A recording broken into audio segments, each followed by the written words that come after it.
May the Lord just bless His word tonight, give us understanding of His ways that we might be able to instruct others. In Jesus' name. Amen. Well, this evening we are continuing our theme on church structure. And in our first session, we introduced this theme and the topics to be covered. In class 1, we gave you a picture of how God views His church and how God views His caretakers, those who take care of His church. We briefly considered authority structure. We briefly considered pastoral responsibilities. The pastor is to guide his flock, feed his flock. As Jesus said, if you love me, feed my sheep. The pastor is to carefully warn his flock, correct his flock when necessary, and it is the pastor who gives an account for all of his flock, sheep. So tonight we're continuing with the pastoral role, and as you will recall, the bishop, the elder, can equate with pastor, however, the bishop can be also seen as more of an overseer of churches as well. We see that as Titus, I believe, was kind of a bishop, and Timothy also, when he was in Ephesus, was kind of a bishop, an overseer. And an elder involves age and maturity. These are spiritual leaders in the church. And if we could put it like this, an elder could be considered a pastor, but a pastor cannot always be considered an elder, because an elder speaks of maturity and age. So if you have a pastor who's only 22 years old, he's not really an elder. And it's not saying that can't be a good preacher at age 22. I mean, Spurgeon shows us that he was a good preacher, but he certainly was not an elder. But say Timothy and Titus, they probably fit the bishop role because they were given certain responsibility over other ministers. And you know, when you think of, well, of course, Timothy was in Ephesus, and then the Apostle John was there as well. But when you think of a church in Ephesus, you think of a church. But Ephesus was a pretty big city at the time. It was a port city, maybe 250,000, maybe 300,000, some estimates. So you're not just looking at an assembly, and they didn't have mega churches back in those days. So there could have been 25 churches in Ephesus, or more than that, who knows. So it wasn't just a church. When you think about the church in this place and the church in that place, we're talking about the churches that are there in this place. Okay, and then too, Timothy, at the time that Paul is writing, was probably about 45 years old, and he was telling Timothy, don't let anybody despise your youth. So he was still young at 45, right? But we have known pastors, in fact, right here in the city, that were pretty young.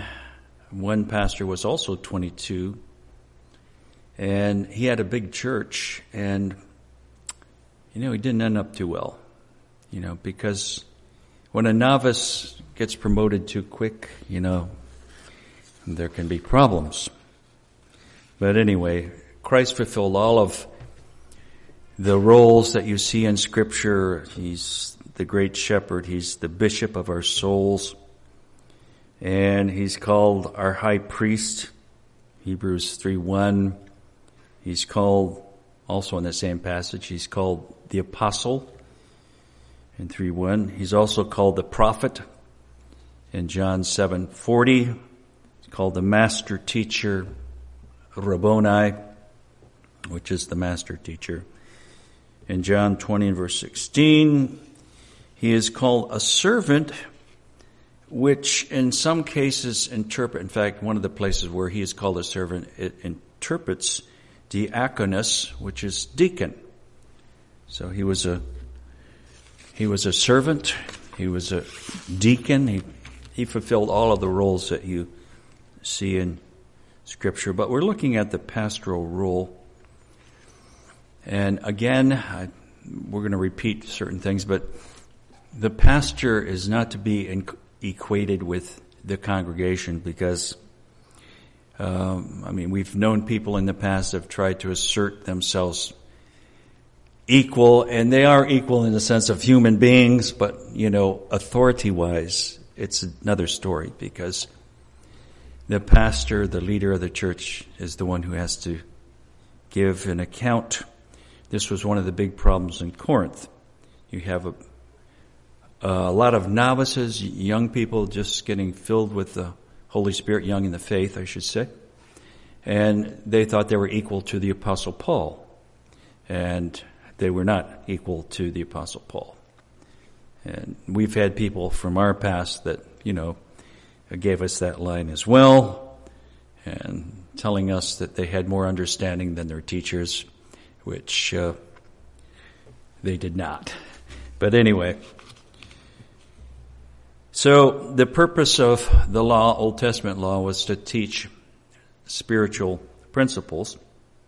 And as you look at the offerings, for example, when a minister sinned, his offering was much more expensive than all the others when they sinned. And in fact, it was equivalent to the whole congregation together when they sinned. And you see that there are categories of people who sin and categories of offerings for people who sin. The greatest offering when a minister sinned, his offering was the greatest. He had to offer a bullock, which was the most expensive offering. And then the ruler was next. Actually, the minister was above the ruler. And then you have the congregation, because there are congregational sins, and then you have, the lay people as well. What's a congregational sin? You see plenty of them in the Old Testament, especially going through the desert. They were murmuring, complaining, bad-mouthing leadership. And there can be congregational sins, but there are categories of those who sin, and there are various offerings for each one. But the one at the top is the minister. He has to offer the most expensive offering, held more responsible than all the others. And the same holds true in the New Testament. It's the minister who has to give an account for his flock. So on the Judgment Day, when he stands before the Lord, he has to account for all of his congregation. So let's just look at a few passages here that exhort allegiance. And when we say allegiance, to be in obedience to leadership. And I'm not saying this, hey, you guys, everybody here has been always very compliant. But in Hebrews 13 and verse 17, Paul is telling the Hebrew believers, obey them that have the rule over you, and submit yourselves, for they watch for your souls as they that must give account, that they may do it with joy and not with grief, for that is unprofitable for you. So he's telling the believers to obey the leadership, because they have to give an account. And, you don't want the leader to say, well, I tried to tell him, but, he just told me to get lost, so it's not profitable for you. Do that kind of thing. And then also in that same chapter, it ends and it draws a distinction between laity and leadership. In verse 24, talking about church leadership, Hebrews 13:24, Salute all them that have the rule over you, this is church leadership, and all the saints, they of Italy, salute you. So, some people do not like the idea of being under authority. That's the big problem. And they think of characters like Jim Jones and, some despot, but most pastors don't fall into that category. They're afraid somebody's going to control their lives. But the true shepherd is to care for his flock, and he's not to be a lord over it's the Lord's flock, really. We're just kind of, as pastors, we're just kind of, under shepherds. We've been assigned to take care of his people. I understand that, right? But we're not to be lords over God's people, and you find examples in Scripture where there were those who were lording over and taking advantage of people. Jesus was a pattern minister, and he was careful to set a precedence before his disciples. He is the great shepherd, and so he was very careful about all of his actions before his disciples because they're going to imitate him. In fact, in John 17, Jesus said, I do sanctify myself for their sakes. I'm very careful about what I do because we don't want to give people the wrong impression. Jesus was very careful. You see sometimes movies where Jesus is one of the boys and joking around. I don't think so, because he had a serious mission. I'm not saying a minister shouldn't have a sense of humor. You have to have a sense of humor to be a minister sometimes. But, he was not goofing off. He was not just one of the boys, and he was setting a standard for his... Can I ask a question? Yes. In relationship to, we were talking about the distinction between the congregational sin and the sin of the leader. I was thinking, and actually I've always been perplexed by this, but, Aaron, in actuality, the congregation provoked him to sin. And he built the calf, which to us is horrendous. How could Aaron have ever gone that far? But, he tried to blame it on the congregation. Well, today, if you look at the scenario today, many people, they're yielding to the will of the congregation and allowing things. Mm-hmm. They grow up and they say they will never allow this, and then they get pressured and all of a sudden they allow it. Who bears that excuse? Doesn't hold up in heaven. You're not going to say, "Well, the congregation forced me to do this."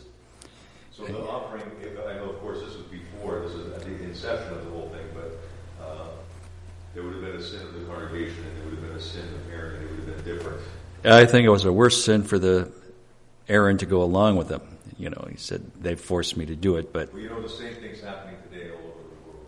It's still happening. Oh yeah, a lot of ministers, they cater to the whims of the people, but it's not going to hold up, because we all have to be judged, and it's not going to hold up, when you stand before God and say, "Well, the people forced me to do it," and the Lord will say, "Hey, I put you in charge." It's a balance too, because as a leader, you want to be as accommodating as possible, of course, to a point. You want to, you don't want to be up there and be a tyrant or anything. Mm-hmm. But when it comes to what they were doing, Aaron should just... Right, that was major sin, making a golden calf. But, as we said, Jesus was very careful to maintain a standard before his disciples because they were going to imitate him. And then the Apostle Paul is also a pattern in 1 Timothy 1:16. And let's look at Paul's exhortation to the ministers here in Ephesus. And we're looking at Acts now, Acts 20 and verse 17. And Paul says this, verse 17, "And from Miletus he sent to Ephesus and called the elders of the church." And again, the elders here that probably includes pastors and, the leadership in the church, those in leadership positions. Verse 26, Acts 20:26. Wherefore I take you to record this day that I am pure from the blood of all men, for I have not shunned to declare unto you the whole counsel of God. And as a minister, Paul could claim a clean record because he declared the whole counsel, not just lopsided, not just a blessing message, and not just a hellfire message, but Paul, gave both sides of the story, the whole counsel, and we have to preach heaven and hell. Amen? You can't just preach heaven all the time. You can't just preach hell all the time either. I mean, we kind of grew up in a hellfire and damnation. They kind of favored that end of it. But we need to preach both sides. Amen? So, consequences of sin and the consequence of righteousness as well. But we're still in chapter 20. And Paul said, take heed, therefore, unto yourselves and to all the flock over the which the Holy Ghost hath made you overseers to feed the church of God, which he hath purchased with his own blood. And it's so important to establish people on good doctrine. They need exhortation, encouragement, but sound teaching. In fact, Paul uses that word, I think, 8 times, sound, in connection with being sound in our faith and sound teaching and so on. And actually that word that he uses is a medical term. It means healthy, sound doctrine. We want to establish our people in sound teaching, because if they have sound teaching, and especially in this day and age, they're not going to be led astray. If they hear the truth and they have a good grasp on doctrine, then they're not going to be just easily saying, yeah, amen to everything they hear. Okay, sound doctrine. Let's go on to verse 29. 20:29. For I know this, that after my departing shall grievous wolves enter in among you, not sparing the flock. Also of your own selves shall men arise, speaking perverse things, to draw away disciples after them. Therefore watch, and remember that by the space of 3 years I cease not to warn every one night and day with tears. So Paul was able to give a good account for himself. He'd been a faithful minister, and he'd fulfilled all of his duties according to his appointment. But Paul had carefully warned the church leadership as well, the enemy tactics, and the things that destroy the church. So I think here you see the watchman aspect of the pastor or shepherd. He's an overseer. He has to guard the flock and be careful that they're not led astray. The minister himself has to be grounded in truth.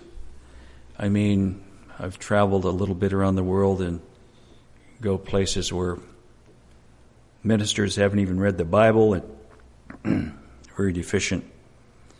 But if we know the truth, we will immediately discern the false. So the shepherd has to watch over his flock, and I have seen members of my flock be taken out by deception. And I've warned them too. And I can go back quite a few years, and actually, probably most of them were led astray by ministers pointing the way over to bypass meadow. Here's an easier way to go. Here's a crossless way. God wants to bless you and prosper you and do this and do that. And so here's the minister who circumvents the cross, points to an easier way to go. But, We've seen a few people really make shipwreck out of their lives by taking that route too. So let's take the way of the cross. Amen? As the old song goes, the way of the cross leads home. But they were listening to voices that I'd warned them against, and I went to them personally too. And then Paul continues here, still in Acts 20. I have coveted no man's silver or gold or apparel. Yea, ye yourselves know that these hands have ministered unto my necessities, and to them that were with me I have showed you all things, how that so laboring you ought to support the weak, and to remember the words of the Lord Jesus, how he said, it is more blessed to give than to receive. Paul wasn't out to fleece the sheep. A minister can't be a taker. He has to be a giver. And that was Jesus said that himself, didn't he? That he came to minister, not to be ministered unto. He came as a servant to serve others, not to be served. And that has to be our, position when we're in leadership, when you're a pastor. And if you wanted a reference on that, you could put Matthew 20:28. He said, I came to minister, not to be ministered to. That's not to say that a minister shouldn't be provided for. In fact, Paul said, he talks about giving a few times concerning taking care of the leadership. But in one place he said, if I have wronged you in any way, I've wronged you right here by not taking from you. Because, he should have perhaps taken from that particular church. He was taking from other churches, but not taking from them. Because they were so carnal. You can say that. But he talks about, supporting, the minister in 1 Corinthians 9. And that was Old Testament as well. The Levites could not have properties and things that the other people had. They were singled out of the tribes. They were scattered among the other 12 tribes. And they couldn't have, some of the estates that some of the other tribes had, because they were to be supported actually by the other 11 tribes. And you find that in Numbers chapter 18 and a few verses there. But that's Old Testament, New Testament as well. Now let's look at Peter's exhortation to the minister. And these are pastors or shepherds, if you prefer. In 1 Peter 5:1, the elders which are among you I exhort, who am also an elder. As I said, not all pastors could be called an elder because there's a certain age that's involved there. I am also an elder and a witness of the sufferings of Christ, and also a partaker of the glory that shall be revealed. Feed the flock of God which is among you, taking the oversight thereof, not by constraint, but willingly, not for filthy lucre, but of a ready mind. So only a hireling minister works for a paycheck. The hireling is there for the take, but the duty of the minister is to feed the flock. And the Lord is very concerned about his church being nourished on the Word of God.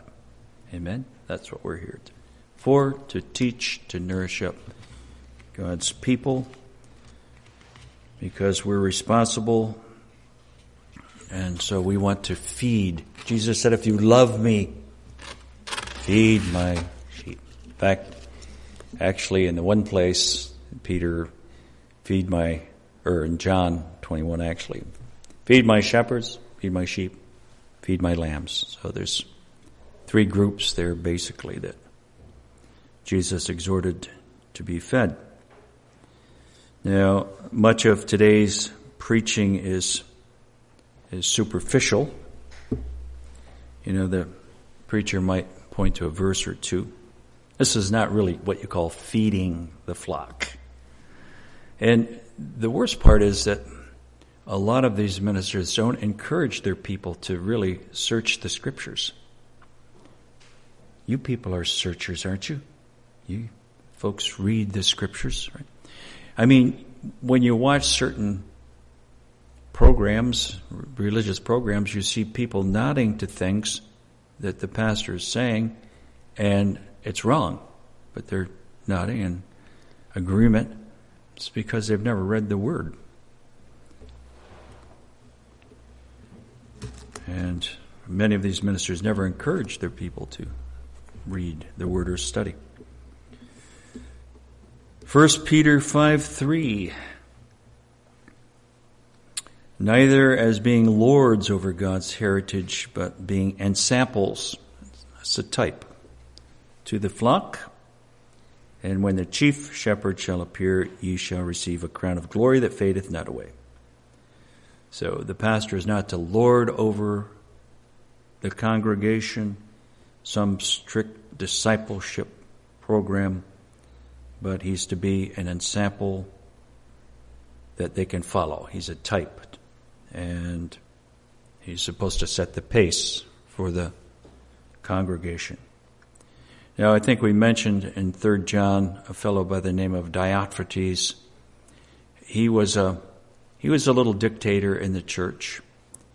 In 3 John and verse 9 and 10, he's an example of a controller. He wouldn't receive John. He wouldn't receive all of those that John sent. He wanted to control. And we see churches that are they so dominate the congregation. I mean, they won't they want to just have people there, and they won't let anybody go. And I've gone to places before, and I've encouraged them, look, if you want to increase yourself, you've got to let people go, because they just want to hang on to all of their congregants and never let them go out. But you're really reproducing yourself when you raise up ministers and let them go out. Amen? So we hope in the future we can raise up many more.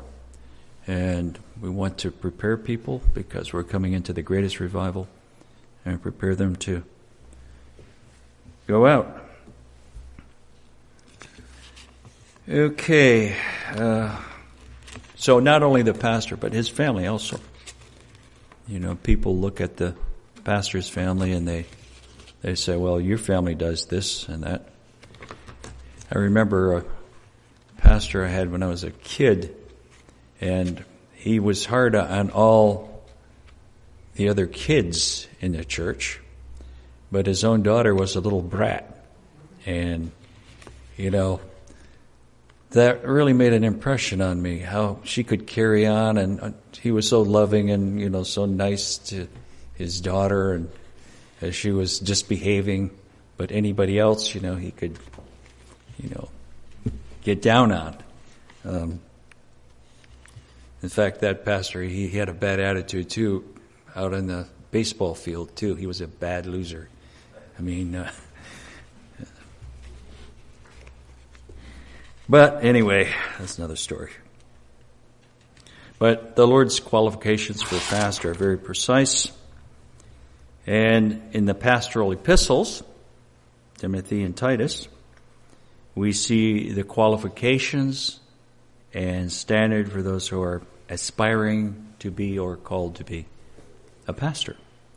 Remember, the word pastor is not even used in the New Testament, King James. The word pastors is only used once, but means shepherd. So here are the qualifications. Let's move to 1 Timothy. 1 Timothy chapter 3 and verse 1, and the word bishop is used here, which a pastor can be called a bishop, but in another sense, the bishop here, I think the word is overseer, and so he could be over a number of pastors. But I mean, it can interchange anyway. Okay, 1 Timothy 3:1. This is a true saying. If a man desire the office of a bishop, he desireth a good work. And again, the word bishop here can relate to pastor. And the pastoral role really is the only one of the fivefold ministries that one can aspire to or desire. You can't really aspire to the others. Lord, make me a prophet or this or that, an apostle. But if one desires to be a pastor, he's got a pastor's heart, and that can be a good desire. But that actually is the only one of the fivefold ministries that somebody can aspire to or pray for. And obviously God has put it in their heart. I never wanted to be a pastor.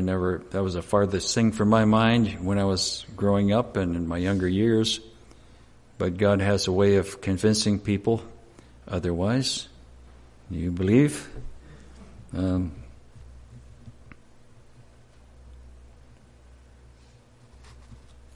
then going on to verse 3:2, a bishop then must be blameless, the husband of one wife, vigilant, sober, of good behavior, given to hospitality, apt to teach. So the pastor role a pastor can't be divorced and remarried in the pastoral role, and must be serious, good moral behavior, must be a giver. He's given to hospitality. He has a good grip on the word. That's another problem we see on the field. Many of these pastors don't know how to teach, and they even say that. You've heard them say that, haven't you? We don't know how to teach. They've never been taught, so they don't know how to teach. So we need to have a good grip on the word. And then the qualifications continue in verses 3-7. So just in summary, one cannot have a drinking problem, cannot be argumentative, cannot be money hungry, cannot be covetous. His house must be in order, must be grounded in the faith, must be of a good report from those without. In other words, you can't have bill collectors at his door. And then the same qualifications are repeated in Titus chapter 4, along with the charge before God.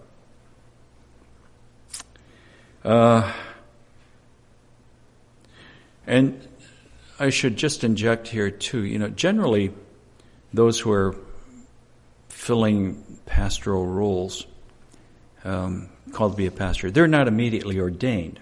Generally they have to be proven. I myself was pastoring for a few years before I was ordained, and that's the way it should be. Some Bible schools, they ordain their graduates as soon as they graduate, but they're not really proven out at all. They should be somebody that has, somebody that's respected of the congregation. And then there are procedural rules according to perhaps the fellowship covering that they're under, but also there are certain laws of state too. And laws change from country to country. Now, when it comes to ordination, for example, in New York State, a pastor does not have to be ordained to perform a wedding. He can legally sign a document in New York State. In Pennsylvania, you have to be an ordained minister to sign a document for a marriage certificate. So, it can change from state to state, country to country. In some countries, a church cannot lawfully marry anybody. It's only through the state. It's going to have to be a magistrate that marries them. The church can have some kind of a ceremony for them after, but that's not the legal part. It's only legal through the state. So laws change from place to place and country to country. But you see all of these qualifications repeated in Titus chapter 4, along with a charge. And let's go on here in 2 Timothy chapter 4 and verse 1. 2 Timothy 4:1. I charge thee therefore before God and the Lord Jesus Christ, who shall judge the quick and the dead at his appearing and his kingdom. So this is a charge that's given to the minister. And when you have ordination services, you're going to give certain verses and things. But preach the word, be instant in season, out of season, reprove, rebuke, exhort with all longsuffering and doctrine. For the time will come when men when they will not endure sound doctrine. There's that word sound again. But after their own lusts shall they heap to themselves teachers having itching ears. So most of today's audience, the present, they could fit into this category here. They like feel-good messages, cute little stories. They like a little comedy. I think my son gives a little bit more comedy than I do, but they rather hear or believe something that's wrong than something that's true, because something that's true might be inconvenient and it might involve a little pain. So, the church worldwide today would rather listen to the pre-rapture doctrine because it sounds nice, it delivers us from any kind of trouble, and they rather listen to that than to hear a message that, hey, the church is going to be going through some rough times and prepare yourself. The time will come when they will not endure sound doctrine. That's kind of the time that we live in now. But when revival comes, things change too, don't they? So, see, people don't like that idea of you have to stand and you have to endure and there's a cross to bear and, there's the way into the kingdom is through much suffering. And, of course, that's not our major, but okay. So, when you study God's pattern for the true pastor, you realize the pastor is assuming the responsibility for the souls of men and women. That's why, I don't, as a pastor, and I never have, just try to run over and try to correct every little thing that I see out of place. There are ministers, real nitpickers. But when I see something serious going on, that's my duty. I have to do that. I pray if I see something going on, I pray that God would deal with it and that people would come around and maybe I can go and talk to them sometime or reason with them. But of late we have such a subdued audience. You would have had to go back with me a few years to see what I'm talking about.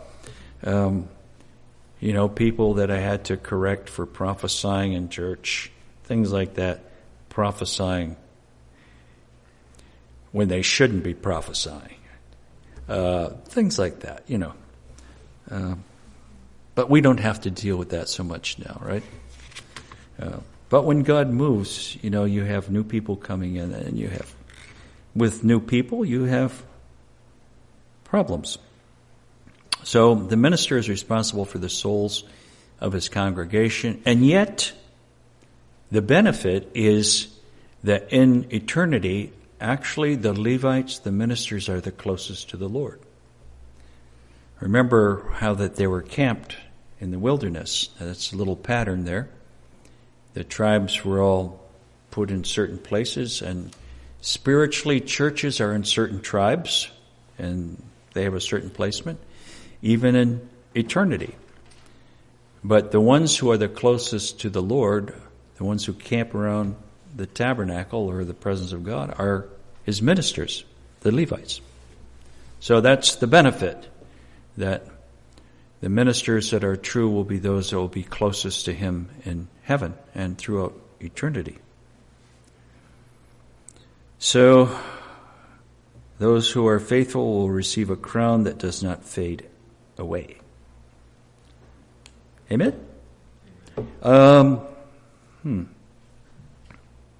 Deacons and elders. Let's consider the role of deacons and elders for a moment.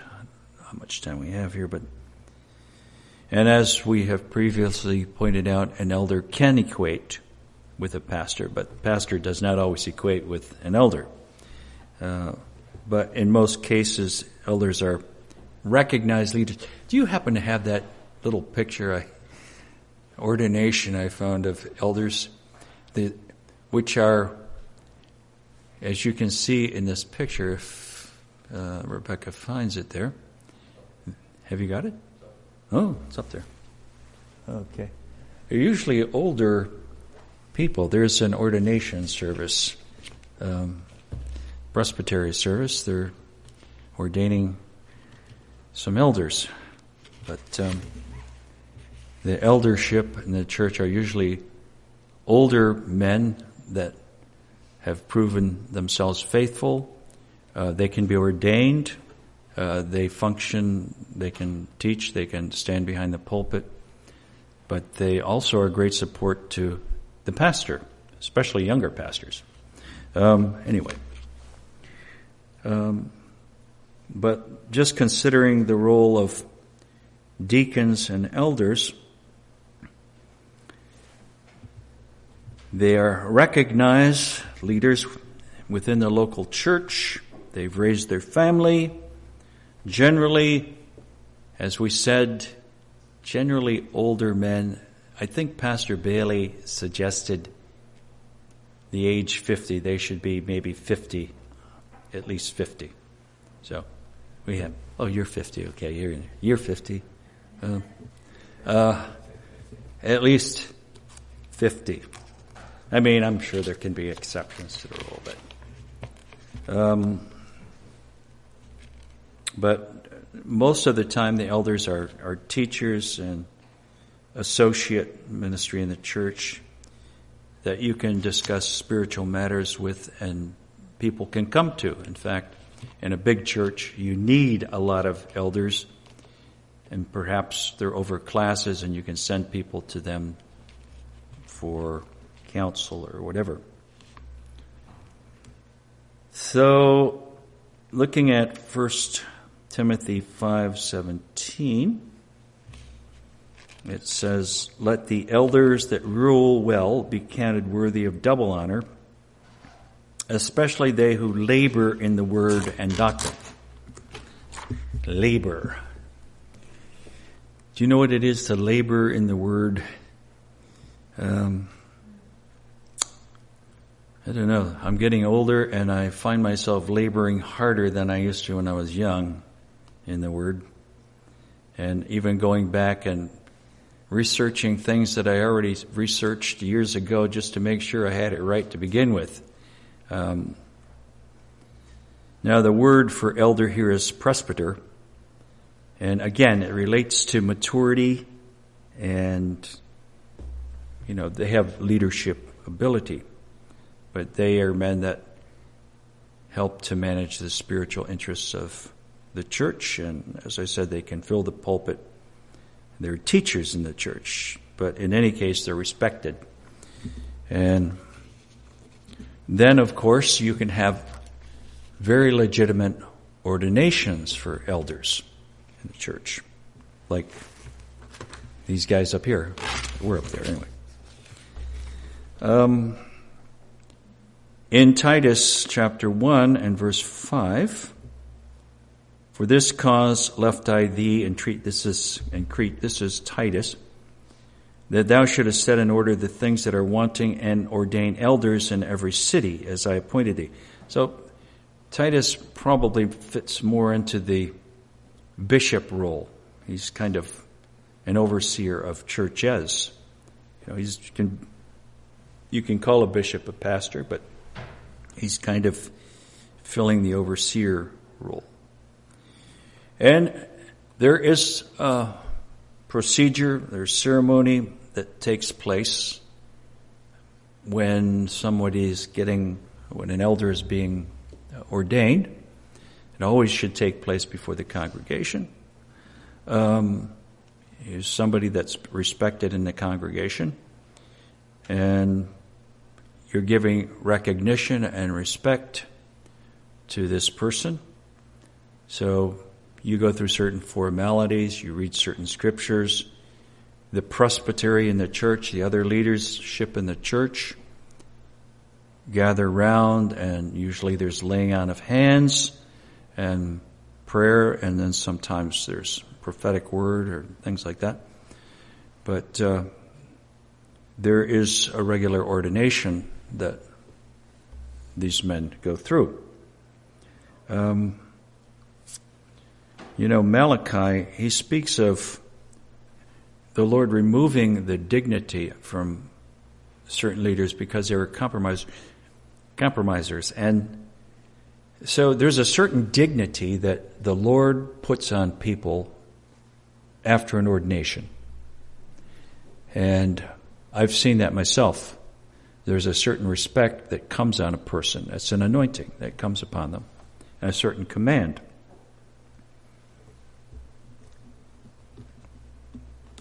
So you usually address the elders as brothers and brother so-and-so. Okay, we should probably wrap up here pretty soon. I thought I was going to get farther than this, but I didn't.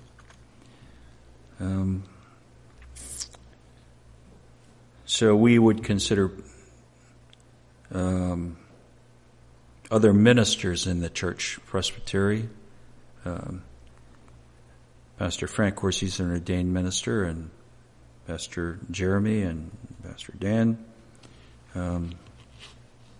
There would be part of the presbytery in the church. I'm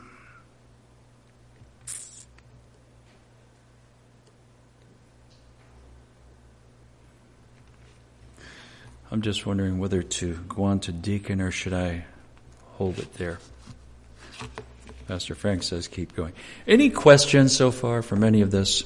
Were you getting into the distinction between the bishop and the apostle? Is the apostle better? We're going to get into apostles and prophets and evangelists and teachers and, all of the ministries that are ordained of God.